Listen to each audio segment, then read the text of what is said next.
BSL BSL quarter विद्युत काटिबा निष्पत्ति को विरोध करी वीरमित्रपुर रे आंदोलन।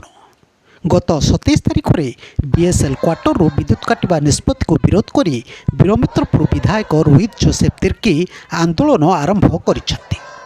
तुरंत विद्युत पुनः संजोग करने दाबी जणाई विधायकों कार्यालय एक रैली बाहरी वीरमित्रपुर चाइना टाउन दे बीएसएल कार्यालय सम्मुख में एक विक्षोभ प्रदर्शन करा जायछि।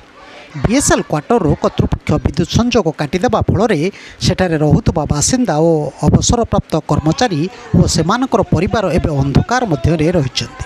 तेबे यही सबू घरे बसवास करुवा वरिष्ठ नागरिक और कम रोजगार करुवा व्यक्ति विशेषज्ञों नानादी असुविधा देखा देछि। तेणु विधायक यह विद्युत काट को विरोध करिसेंति। से कहिसेंति जे बीएसएल कर्तृपक्ष एथिप्रति नजर दे तुरंत विद्युत पुनः संजोग पई दाबी जणाइछन्ति।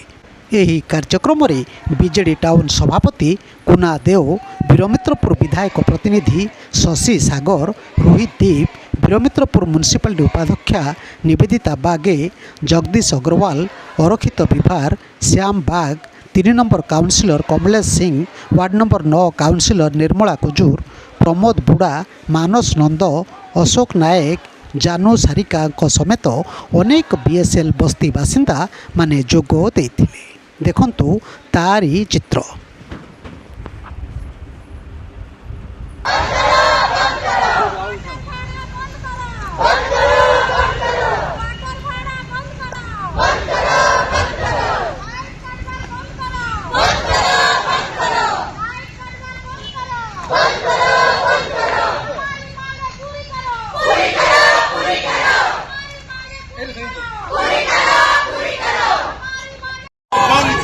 बीएसएल क्वार्टर में लाइन काटना बंद करो, बंद करो, बीएसएल क्वार्टर में लाइन काटना बंद करो, बंद करो, बंद करो, हमारे डिमांड मान करो,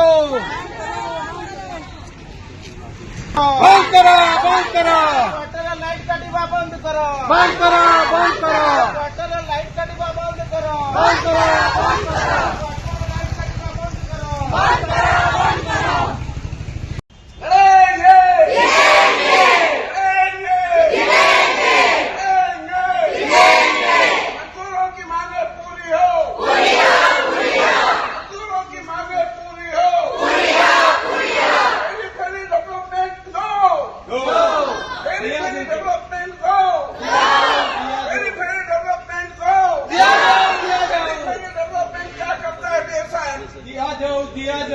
ब्यूरो न्यूज ओडिशा कथा यूट्यूब चैनल टी को आपण माने देखुचंती। मतामत दियंतु, लाइक करंतु, सब्सक्राइब करंतु और शेयर मध्य करंतु।